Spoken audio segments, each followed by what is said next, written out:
Saudara dan saudari sekalian yang saya hormati dan juga yang dikasihi oleh Tuhan, saya Yakobus Dumupa kembali bertemu dengan Anda sekalian melalui channel YouTube kita, channel Sa Sayangko.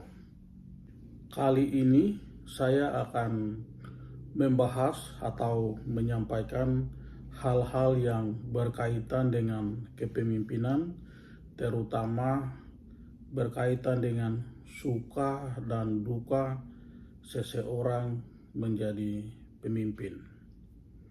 Dalam keseharian hidup kita sering mendengar perkataan orang yang disampaikan kepada pemimpin, misalnya seperti ini: enak jadi pemimpin, bagus kok bisa menjadi seorang pemimpin, senang bisa menjadi pemimpin.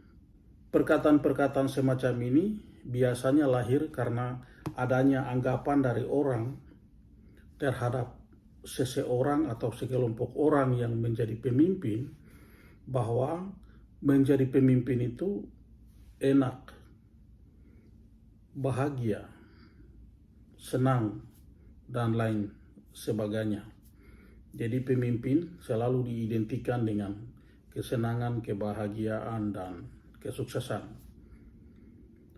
Anggapan semacam ini tentu saja tidak salah, karena memang seseorang ketika menjadi pemimpin maka sudah pasti ada rasa senang dan ada rasa bahagia, dan itu menjadi momentum atau simbol dari kesuksesan orang tersebut. Tetapi ada hal lain, ada sisi gelap, sisi tidak terlihat yang sesungguhnya selalu dialami oleh orang yang menjadi pemimpin. Karena itu pada kesempatan ini saya akan membagikan apa dan bagaimana sisi gelap, sisi tidak terlihat dari seorang pemimpin. Yang pertama, kita selalu melihat dan menilai seseorang yang menjadi pemimpin ketika ia menjadi pemimpin. Tetapi hampir semua dari kita tidak pernah tahu bagaimana seseorang pemimpin itu sebelum menjadi pemimpin. Bagaimana hidupnya, bagaimana latar belakangnya, dan lain sebagainya. Sepanjang yang saya amati dan sekaligus yang saya alami, hampir semua pemimpin selalu mempunyai perjalanan hidup yang berliku-liku, perjalanan hidup yang susah payah, perjalanan hidup yang penuh dengan penderitaan. Orang tidak pernah tahu bagaimana misalnya Joko Widodo yang menjadi Presiden Republik Indonesia sebelum menjadi seorang presiden. Jika kita melihat perjalanan hidupnya penuh dengan penderitaan. Begitu juga dengan pemimpin-pemimpin lain. Rata-rata semua pemimpin selalu punya perjalanan hidup yang penuh dengan penderitaan. Tetapi orang tidak pernah melihat, orang tidak pernah mempersoalkan perjalanan hidup mereka sebelum mereka menjadi pemimpin.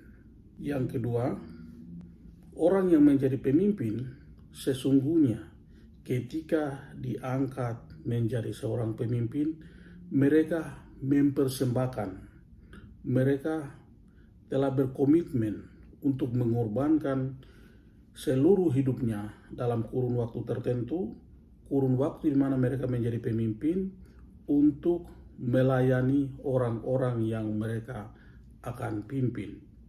Karena itu, sesungguhnya seorang pemimpin adalah seorang yang telah siap untuk mengorbankan apapun, mengorbankan pikiran, mengorbankan perasaan, mengorbankan dirinya secara utuh untuk melayani orang lain. Karena itu sesungguhnya seorang pemimpin adalah orang yang telah siap mengorbankan seluruh hidupnya, seluruh dirinya untuk melayani orang lain. Yang ketiga, seorang pemimpin adalah orang yang pasti dan selalu mengambil keputusan dalam proses kepemimpinannya. Biasanya, sebelum mengambil sebuah keputusan, seorang pemimpin akan melakukan proses berpikir dan proses pergulatan batin yang sangat panjang. Ia akan mempertimbangkan manfaat, ia akan mempertimbangkan kerugian, dia akan mempertimbangkan baik atau buruk dari sebuah keputusan yang dia akan ambil. Untuk itu, seorang pemimpin selalu punya waktu untuk menimbang semuanya itu. Bahkan bisa saja seorang pemimpin mengalami stres, frustasi sebelum mengambil sebuah keputusan. Tetapi sebagai seorang pemimpin, dia harus mengambil keputusan.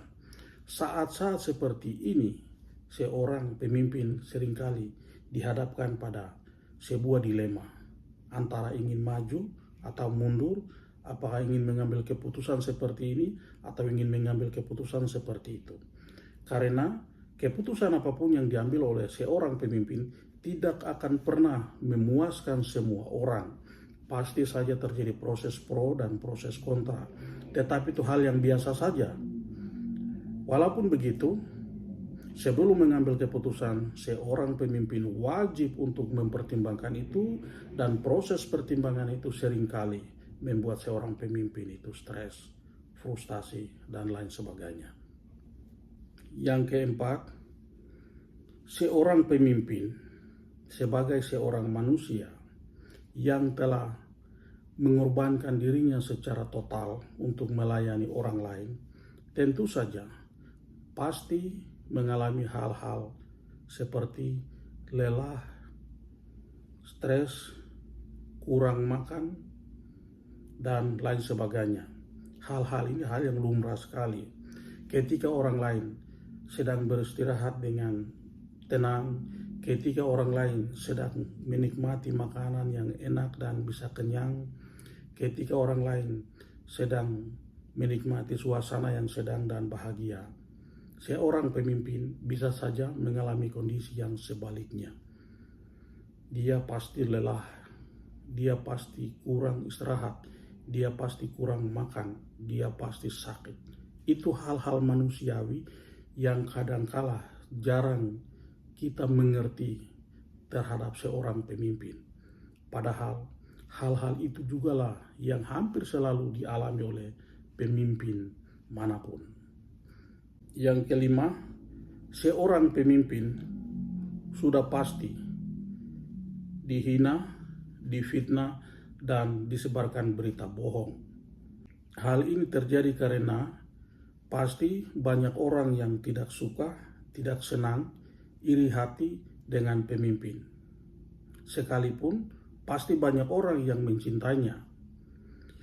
Dan untuk menghancurkan nama baik, wibawa, kehormatan, sekaligus untuk menghancurkan kepemimpinannya, senjata yang paling ampuh yang selalu digunakan oleh orang adalah menghina, memfitnah, dan menyebarkan berita bohong tentang seorang pemimpin. Karena itu, pemimpin pada umumnya sudah familiar, sudah akrab, sudah biasa dengan hal-hal semacam ini. Hal-hal semacam ini rata-rata tidak ditanggapi serius oleh para pemimpin, dan mereka membiarkan hal itu sebagai bagian dari dinamika kehidupan yang harus dilaluinya sebagai seorang pemimpin dalam proses kepemimpinannya. Yang keenam, seorang pemimpin adalah manusia biasa. Karena itu, seorang pemimpin bisa salah, bisa benar, bisa baik, bisa buruk, bisa mengasihi, tetapi juga bisa marah. Karena itu, jangan kita selalu merasa seorang pemimpin sama dengan makhluk setengah dewa yang seolah-olah tidak dapat berbuat buruk dan salah. Sebagai manusia, pasti saja banyak kesalahan, pasti saja banyak keburukan, pasti saja banyak keputusan yang tidak sesuai dengan yang diinginkan oleh semua orang.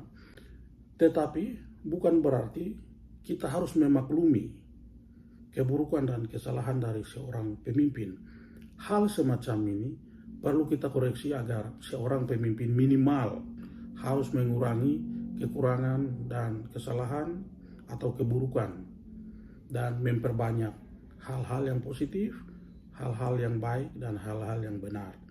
Tetapi jika kesalahan itu terus terjadi, maka apapun alasannya itu merupakan bagian dari kelemahannya sebagai seorang manusia.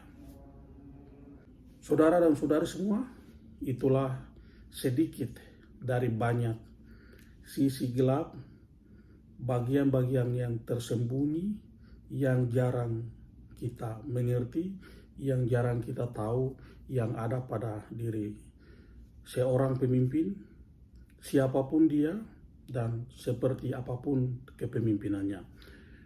Sekarang, satu hal yang sangat penting yang harus kita lakukan dalam hidup ini, dalam kaitan antara pemimpin dan orang yang dipimpin, atau antara semua komponen yang ada dalam kehidupan ini, terutama antara kita sebagai sesama manusia, adalah saling menghargai, menghormati, dan mengakui kita masing-masing sebagai seorang manusia, apapun status kita.